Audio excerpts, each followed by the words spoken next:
Episode 13 की शुरुआत में हमें दिखाया जाता है कि बदला लेने वाली टीम मिलकर बातें कर रहे हैं और गोन बोलती है कि इतना रिसर्च करने के बाद, इतने लोगों से मिलने के बाद भी हमें ये पता नहीं चला है कि ब्लैक सन क्लब का असली ओनर कौन है। संगचल बोलता है कि मेरे पास नई इन्फॉर्मेशन है और वो गोन को उस पुलिस ऑफिसर की फोटो देता है जो वियतनाम में रैकेट चला रहा था और बताता है कि कैसे इस पुलिस ऑफिसर का प्रमोशन होने से पहले वो जिस पुलिस स्टेशन में काम करता था उसी पुलिस स्टेशन में संगुन और जिन दो पुलिस ऑफिसर्स ने दोकी को झूठी केस में अरेस्ट किया था वो सब साथ में मिलकर काम करते थे। जिस पुलिस स्टेशन में ये सब लोग मिलकर साथ में काम करते थे उस पुलिस स्टेशन का नाम है जोंगसाम पुलिस स्टेशन। और गोन जब इस पुलिस स्टेशन के सीसीटीवी कैमरास चेक करती है तो उसे पता चलता है कि इस स्टेशन में 9 कैमरास तो लगे हैं लेकिन इनमें से 3 कैमरास काम नहीं कर रहे हैं और ये 3 कैमरास उन जगहों पे लगाए हैं जहाँ से पुलिस स्टेशन के अंदर की इंपॉर्टेंट चीजें दिख सकती है। इसका मतलब इन तीनों कैमरास को किसी ने जानबूझकर बंद किया है। और संगचल बोलता है कि अजीब बात तो ये है कि जिन 2 पुलिस ऑफिसर्स ने उस दिन दोकी को झूठी केस में अरेस्ट किया था वो इस पुलिस स्टेशन में काम करते हैं। संगुन जिसे कुछ सच्चाई पता चल गई कि उसकी मौत हो गई है वो भी इस पुलिस स्टेशन में काम करता था और जो पुलिस वाला वियतनाम में रैकेट चला रहा था वो भी इसी पुलिस स्टेशन से है। इसका मतलब गड़बड़ तो इस पुलिस स्टेशन में ही है और हमें इसके बारे में पता लगाना होगा। दोकी बोलता है कि पहले हमें उस पेन को ढूंढ के निकालना होगा जो रिपोर्टर यंगमिन ने संगुन को दिया था, क्योंकि शायद संगुन ने सारे प्रूफ्स रिकॉर्ड करके उस पेन में रखे होंगे, इसलिए हमें वहीं से शुरुआत करनी चाहिए। और सारे बदला लेने वाली टीम के मेंबर्स दोकी के साथ अग्री करते हैं इस बात पे। यहाँ ये सीन कट होता है और अगले सीन में दोकी फिर से एक बार ब्लैक सन क्लब में आ गया है अपनी ड्यूटी करने के लिए और यहाँ पे जांग गार्ड 2 गार्ड्स की बहुत पिटाई करते हुए उनसे पूछता है कि मैंने तुम्हें लड़की को होटल तक पहुंचाने के लिए बोला था लेकिन रास्ते में ही लड़की अचानक कैसे गायब हो गई। गार्ड्स बताते हैं कि हम लड़की को लेकर होटल जा ही रहे थे लेकिन अचानक रास्ते में रिपोर्टर यंगमिन आ गया, उसने हमारी बहुत पिटाई की और हम बेहोश हो गए, लेकिन जब हमें होश आया तो लड़की गायब हो गई थी। जांग गार्ड बोलता है कि ठीक है, मुझे सारी डिटेल्स लिख के दो कि तुम उस लड़की को क्लब से लेकर कितने बजे निकले थे, तुम्हें जब रिपोर्टर यंगमिन ने मारा तब कितने बजे थे, और गार्ड ये सब कुछ लिखकर जांग को दे देते हैं। जांग गार्ड फिर इस डिटेल से भरी हुई चिट्ठी को लेकर किसी कमरे में चला जाता है और इस कमरे में एक अलमारी होती है जिसे खोलकर जांग गार्ड इस अलमारी के अंदर से कहीं पे चला जाता है और दोकी ये पूरा सीन छुपकर देख रहा होता है। थोड़ी देर बाद दोकी भी इस अलमारी के अंदर चला जाता है और असल में ये कोई अलमारी नहीं है, ये एक दरवाज़ा है किसी सीक्रेट रूम की तरफ जाने के लिए। और दोकी जैसे ही अंदर जाता है उसे बहुत सारे कमरे दिखते हैं और उसे फाइनली एक ऑफिस दिख जाता है और दोकी ऑब्वियसली इस ऑफिस के अंदर चला जाता है ताकि उसे कोई प्रूफ मिल जाए। इस ऑफिस में एक कंप्यूटर भी होता है और इस कंप्यूटर को दोकी एक पेन ड्राइव जैसा डिवाइस लगा लेता है और इसकी मदद से गोन को इस कंप्यूटर में की सारी इन्फॉर्मेशन मिल जाती है। इस ऑफिस में बहुत सारे ड्रॉवर्स भी होते हैं और दोकी हर एक ड्रॉवर को चेक करता है और इन सारे ड्रॉवर्स में अलग अलग चिट्ठियां रखी होती है। इन चिट्ठियों में लिखा होता है कि इस दिन पे इस टाइम पे ये हो गया वो हो गया और इन सारी चिट्ठियों के साथ हर एक ड्रॉवर में एक सीडी भी रखी होती है। दोकी इन सारी बातों को कनेक्ट करने की कोशिश करता है क्योंकि जांग ने भी अपने गार्ड्स को बोला था कि तुम मुझे सारी डिटेल्स लिख के दो कि तुम लोग कितने बजे क्लब से निकले थे उस लड़की को लेकर, कितने बजे तुम रिपोर्टर यंगमिन को मिले थे, और इन सारी ड्रॉवर्स में वैसी ही डिटेल्स ही भरी हुई चिट्ठियां रखी हुई है। लेकिन दोकी को ये समझ में नहीं आता कि इन सारी टाइमिंग्स और डिटेल्स के साथ ये लोग एग्जैक्टली करने क्या वाले हैं। उसी वक्त दोकी को किसी की आने की आवाज़ सुनाई देती है, इसलिए वो वहाँ से चला जाता है और ये और कोई नहीं यू होता है। इसका मतलब ये ऑफिस यू का है। बाद में बदला लेने वाली टीम मिलते हैं और गोन उन्हें बताती है कि यू के कंप्यूटर से उसे कुछ सीसीटीवी कैमरा फुटेज मिले हैं और इन सारे वीडियोस के टाइटल्स लड़कियों के नाम है। ये सब मिलकर फिर इन वीडियोस को देखते हैं और हर वीडियो में लड़कियां तो अलग अलग होती है लेकिन बाकी सब कुछ सेम होता है। हर एक वीडियो क्लिप में अलग अलग लड़कियां नशे में तो होती है लेकिन इस नशे में भी वो खुद से क्लब से बाहर निकलती है, खुद से टैक्सी पकड़ती है, खुद से होटल में जाती है और खुद से होटल रूम के अंदर भी जाती है। दोकी गोन को पूछता है कि क्या तुम्हें इन सारे सीसीटीवी कैमरा फुटेजेस में से किसी आदमी की वीडियो क्लिप मिली, तो गोन उसे बताती है कि मुझे सिर्फ एक आदमी की वीडियो क्लिप मिली और वो थी संगुन की वीडियो। ये सब फिर मिलकर संगुन की वीडियो क्लिप देखते हैं और इस वीडियो क्लिप में भी सेम चीजें हो रही होती है। संगुन खुद से क्लब से बाहर चल के आता है, खुद से अपनी गाड़ी में बैठता है और खुद से ड्राइव करके वहां से चला जाता है। और ये सब देखकर संगचल बोलता है कि मुझे समझ आ गया कि इन लोगों ने ये सारे वीडियोस अपने कंप्यूटर में स्टोर करके क्यों रखे हैं। कभी किसी लड़की ने अगर क्लब के खिलाफ पुलिस कंप्लेंट कर दी या कोर्ट केस डाल दी ये कहकर कि क्लब में काम करने वाले लोग उसे नशे की हालत में होटल रूम में लेकर गए और वहाँ पे किसी ने उसके साथ जबरदस्ती की या घिनौनी हरकत की, तो क्लब वाले लोग इन वीडियोस को प्रूफ की तरह दिखा सकते हैं और बोल सकते हैं कि ये लड़की खुद से क्लब से बाहर चल के गई और खुद से होटल रूम के अंदर भी गई और इस केस से हमारा कोई लेना देना नहीं है।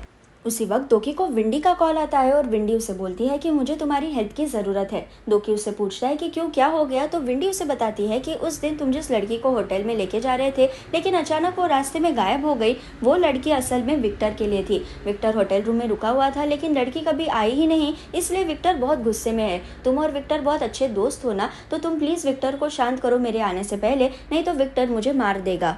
दोकी इस प्लान के लिए राजी हो जाता है और रात के वक्त वो जब विक्टर के वीआईपी रूम का दरवाजा खोलता है, विक्टर उसके ऊपर एक ग्लास फेंक देता है और इस ग्लास की वजह से दोकी के हाथ को चोट लग जाती है। विक्टर दोकी को वहां देखकर बोलता है कि अच्छा तुम हो, मुझे लगा दरवाजे के पास विंडी ही है इसलिए मैंने ग्लास फेंका। तो दोकी बोलता है कि नो प्रॉब्लम, मुझे पता है कि उस दिन तुम्हारे साथ बहुत बुरा हुआ, तुम बहुत देर तक होटल में किसी लड़की के लिए रुके लेकिन वो लड़की आई ही नहीं। तो विक्टर इरिटेट होकर बोलता है कि तुम भी इसी क्लब में काम करते हो ना, तो तुम मेरी भरपाई करने के लिए क्या करोगे। और वो दोकी के हाथ की चोट को एक ग्लास के नीचे कुचलना शुरू कर देता है। उसी वक्त वहाँ पे विंडी आ जाती है और विक्टर उसे गालियां देते हुए बोलता है कि तुम्हारी स्टूपिड गलतियों की वजह से उस रात मैं किसी लड़की के साथ मजे नहीं कर पाया। और विंडी उससे माफी मांगते हुए बोलती है कि प्लीज उस रात की सारी बातें भूल जाओ, आज मैं तुम्हें पूरी सर्विस फ्री में दूंगी, चलो अब तुम चुनो तुम्हें किस आइटम के साथ आज रात को मजे करने हैं। और विक्टर क्लब के टेरेस से सारे क्लब में की लड़कियों को देखता है और उनमें से एक लड़की चुनता है जिसके साथ वो रात बिताना चाहता है। विंडी फिर इस लड़की की फोटो क्लिक करके बाकी के गार्ड्स को भेज देती है और विक्टर दोकी को बोलता है कि पिछली बार के हादसे की वजह से मैं इस क्लब में किसी पर भी विश्वास नहीं कर सकता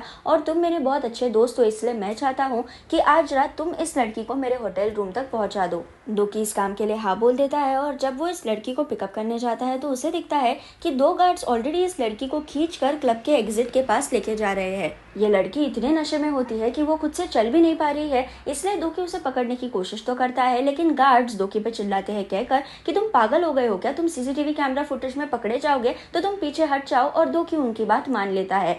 ये गार्ड्स फिर इस लड़की के कान में बोलते हैं कि आगे चलना शुरू करो और जो लड़की अब उठ भी नहीं पा रही थी वो अचानक खुद से अकेले चलना शुरू कर देती है और एग्जिट के बाहर अकेले ही चली जाती है। इसी तरह ये गार्ड्स इस लड़की को कार में बैठने बोलते हैं, उसे होटल में जाने के लिए बोलते हैं, उसे होटल रूम के अंदर जाने के लिए बोलते हैं और ये लड़की उनकी सारी ऑर्डर्स मान लेती है। ये सीन देखकर दोकी के होश उड़ जाते हैं क्योंकि जो लड़की ऑलमोस्ट बेहोश है, जो चल नहीं सकती, जो सोच नहीं सकती, वो इनकी सारी बातें कैसे मान रही है। दोकी फिर विक्टर को कॉल करके बताता है कि तुम्हारे सामान को मैंने तुम्हारे होटल रूम में रख दिया है और विक्टर होटल के अंदर आ जाता है। होटल रूम तक पहुंचने तक विक्टर अपने दोस्तों को मैसेज करके बताता है कि कैसे आज रात भी वो बहुत मजे करेगा और उसके दोस्त उसे मैसेज करके बोलते हैं वाह विक्टर, तुम तो बहुत लकी हो, हमें तो बहुत जलन होती है कि तुम हमेशा कैसे बेहोश लड़कियों का फायदा उठाते हो, उन्हें कैसे यूज करते हो। आज भी उस लड़की की बहुत सारे फोटोज क्लिक करना और हमें भेज देना। और ये सीन बहुत खराब होता है देखने के लिए क्योंकि विक्टर तो अपनी घिनौनी हरकतों के लिए प्राउड तो फील कर रहा है लेकिन उसके दोस्त भी उसे टोकने की बजाय उसे सपोर्ट कर रहे हैं। दोकी और बाकी के गार्ड्स होटल से बाहर आ जाते हैं क्योंकि अब उनका काम हो गया है, लेकिन अचानक दोकी एक्टिंग करना शुरू कर देता है कि ओ मेरे पेट में बहुत दर्द हो रहा है, मुझे वॉशरूम जाना ही होगा। और गार्ड उसे बोलते हैं कि ठीक है जल्दी से वापस आ जाओ क्योंकि हमें क्लब की ड्यूटी भी करनी है। और दोकी भागकर विक्टर के कमरे की तरफ जाता है। यहाँ विक्टर इस बेहोश लड़की के साथ घिनौनी हरकतें करने ही वाला होता है जब अचानक उसके होटल रूम का दरवाजा कोई नॉक करता है और विक्टर इरिटेट होकर दरवाजा खोलता है और सामने खड़ा होता है दोकी। दोकी विक्टर को बहुत जोर से मारता है और विक्टर वहीं पे बेहोश हो जाता है। गोन फिर इस बेहोश लड़की को लेकर हॉस्पिटल चली जाती है और जिनोन और क्योंको विक्टर को पकड़ के कहीं लेके जाते हैं।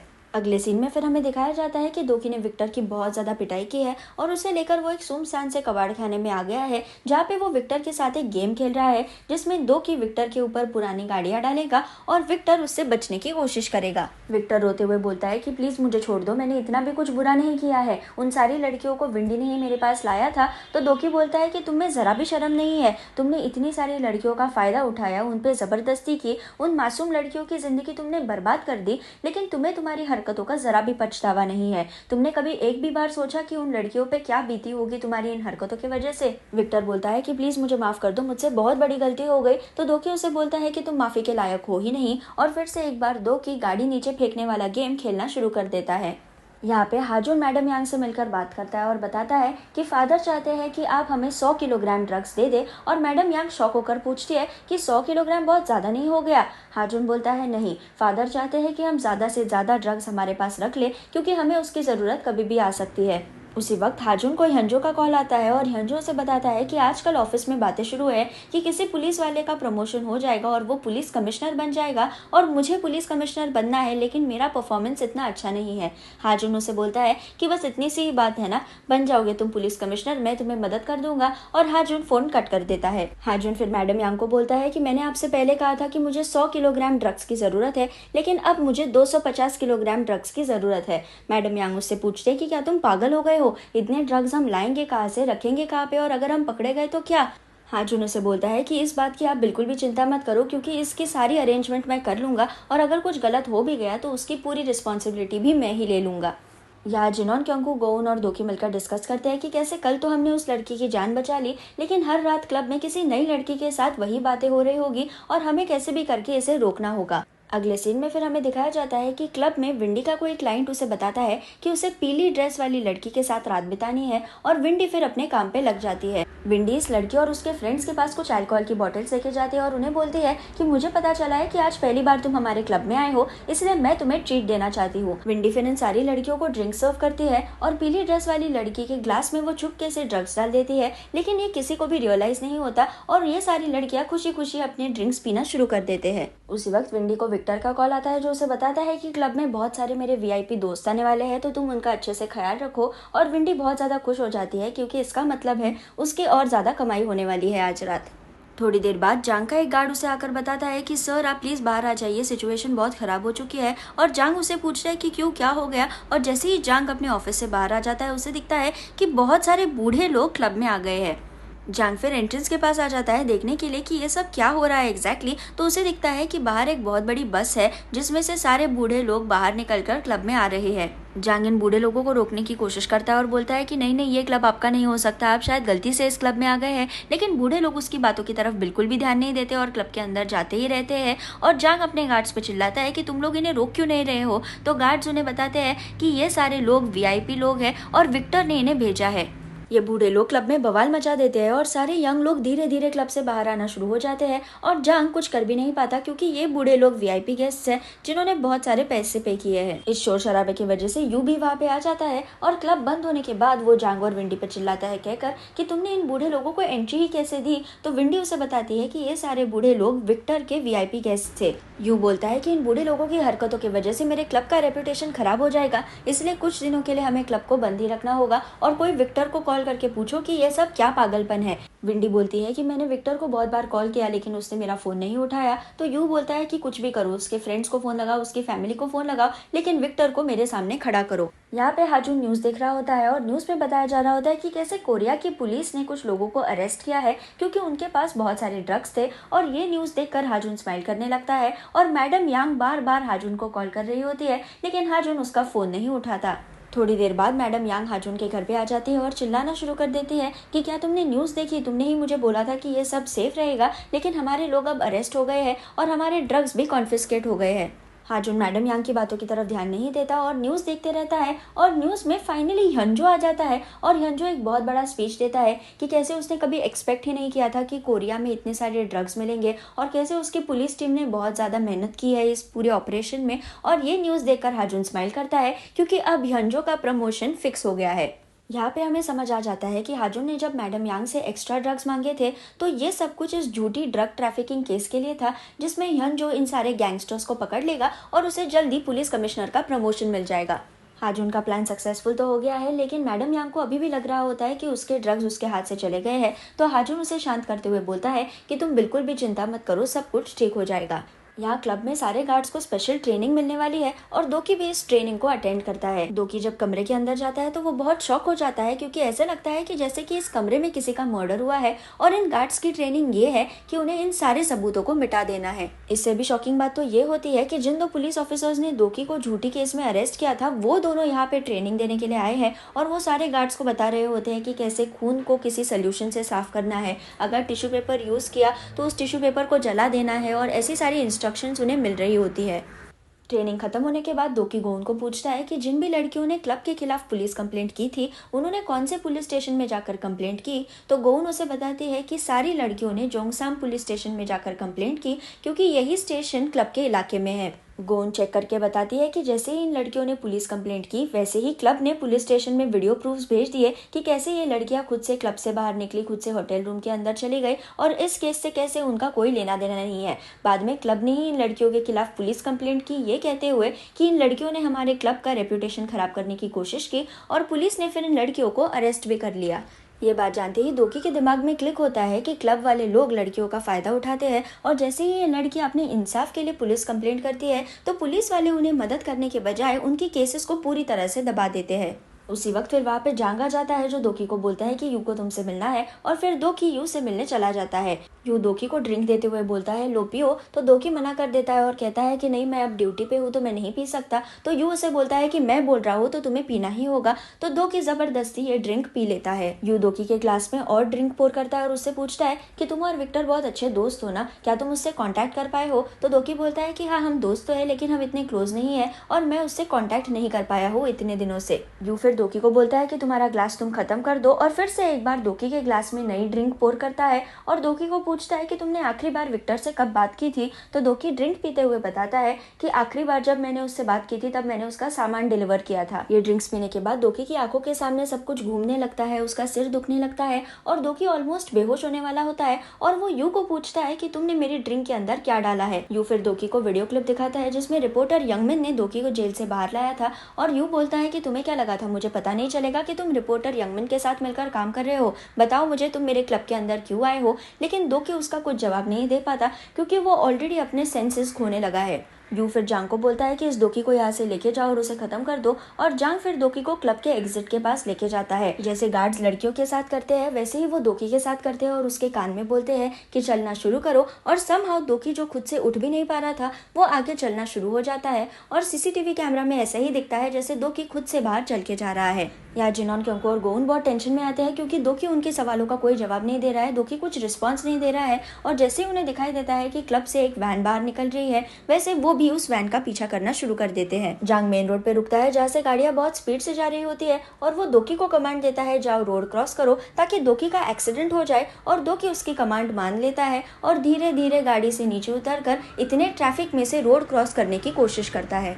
दोकी को बिल्कुल होश नहीं होता कि सामने से एक बड़ा ट्रक आ रहा है जो उसे मार देगा, लेकिन लकीली वहाँ पे गोन पहुंच जाती है और वो दोकी को जोर से धक्का मारती है और रास्ते से हटा देती है। गोन दोकी को बहुत उठाने की कोशिश करती है लेकिन दोकी बिल्कुल रिस्पॉन्ड नहीं करता और ये सीन देखकर जांग बहुत इरिटेट होता है क्योंकि उसका प्लान फ्लॉप हो गया है और वो डिसाइड करता है कि वो खुद अपने वैन से ही दोकी को उड़ा देगा। जांग बहुत तेजी से दोकी की तरफ ड्राइव करके जाता है और वो दोकी को खत्म करने ही वाला होता है लेकिन अचानक बीच में जिनॉन और क्योंकू की वैन आ जाती है और जांग की वैन जिनॉन और क्योंकू की वैन में क्रैश हो जाती है। यहाँ पे एक बहुत बड़ा एक्सीडेंट हो जाता है जिस वजह से पूरा ट्रैफिक रुक जाता है। लोग अपनी गाड़ी से नीचे उतर कर देखते हैं कि यहाँ पे एग्जैक्टली शुरू क्या है और जांग को और तमाशा नहीं करना होता इसलिए वो अपनी टूटी हुई गाड़ी को वहां से ड्राइव करके चुपचाप निकल जाता है। इस क्रैश की वजह से जिनॉन और क्योंकू को भी बहुत ज्यादा चोट लगी है लेकिन फिर भी वो वैन से नीचे उतर कर दोकी को पूछते हैं कि क्या तुम ठीक हो, क्या तुम्हें हमारी आवाज सुनाई दे रही है। और अगले सीन में हमें दिखाया जाता है कि दोकी हॉस्पिटल में है और उसे फाइनली होश आ गया है। गोन दोकी को बोलती है कि तुम एक पूरे दिन बाद उठे हो, क्या तुम्हें कुछ भी याद है कि तुम्हारे साथ एग्जैक्टली क्या हुआ था। तो दोकी बोलता है कि मुझे जरा सी आइडिया है कि क्या हुआ था लेकिन मुझे कुछ ठीक से याद नहीं है। पीछे से क्योंकू मजाक करते हुए बोलता है कि क्या तुम्हें ये भी याद नहीं कि मैंने और जिनॉन ने तुम्हारी जान बचाई। तो दोकी उनकी तरफ देखकर स्माइल करता है और उन्हें थैंक्स बोलता है। सब लोग फिर दोकी को बताते हैं कि कैसे वो भी उन वीडियोस में की लड़कियों की तरह बिहेव कर रहा था और फिर वो दोकी को पूछते हैं कि तुम्हें एग्जैक्टली क्या याद है, तुम्हारी आखिरी यादें क्या है। तो दोकी सोच कर बताता है कि मेरी आखिरी याद तो ये है कि मुझे ये रिकॉर्डिंग पेन मिला और यहाँ पे एपिसोड 13 खत्म हो जाता है। अगर आपको मेरा वीडियो पसंद आए तो उसे लाइक ज़रूर कीजिए और मेरे चैनल को सब्सक्राइब करना ना भूलें। Thank you.